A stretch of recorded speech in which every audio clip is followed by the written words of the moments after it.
So this is my second year here at Lincoln doing, I was brought here to work with the staff, with students, to implement a restorative practice. There's a lot of things we have to do. People right away think that students are not going to get suspended anymore, they're not going to be held accountable. A lot of myths, false beliefs about restorative work. It's important to have a space where they can be themselves because of the trust.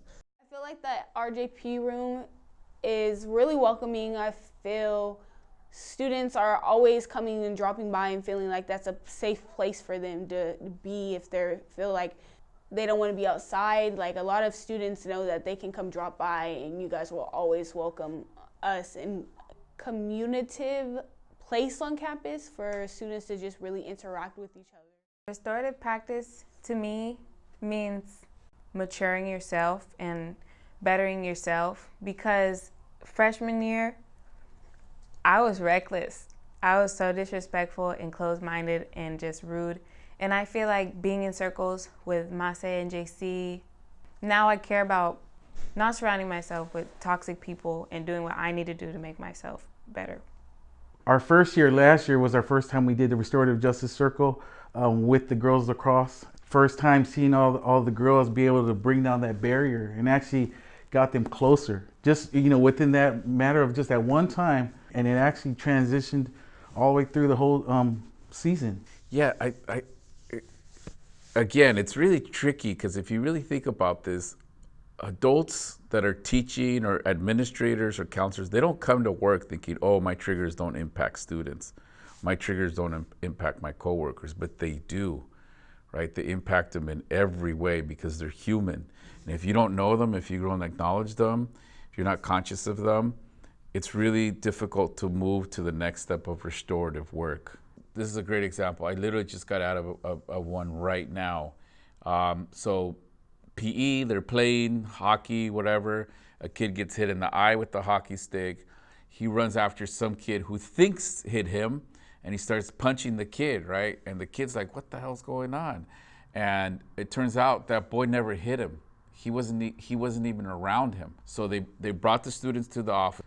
I sit down with them. It turns out the boy that got hit realizes that the other boy never hit him. He doesn't know who hit him.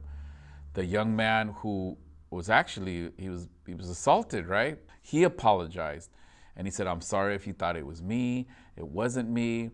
However, so here's what happens at most schools is that technically the young man that got hit and then started punching the other kid should have been suspended. Normally what happens, he's being suspended because he's beating somebody up without even knowing who hit him. We have a mediation, they start talking. The other young man apologizes to him. The boy that got hit says, I'm sorry, I should have never done that, but I was angry. The other boy tells him, I understand you're angry, but I didn't hit you. And they end up shaking hands, and the boy that got beat up literally tells me and the VPs, he says, I don't think he deserves consequences. Do you think he deserves consequences? And he said, because it's not his fault. I would have been angry too. And yeah, he hit me and I didn't want to fight him, but he apologized to me and we're good. I don't think he deserves consequences. We're gonna work with him. He is gonna have some consequences because we understand what happened. Now, every scenario is different. This is just one scenario.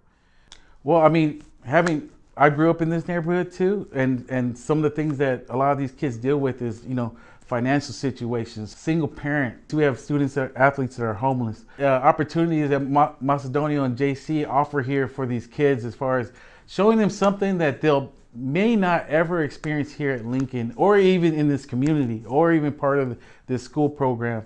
It's just amazing. The most important thing about being at Lincoln and connecting restorative justice practices can be passed on to the youth. The young people that we connect with continue to have a voice for themselves. A lot of these teachings that are part of restorative practices are teachings that the youth already have inside of them. So I feel that the most important thing for us is that we continue to honor them. We continue to honor what they are going through, the resilience they're building, the connection they have with one another that is going to make their school experience more meaningful. you know, the adults can learn this context and this content, but the youth are the ones that are really going to take off with it.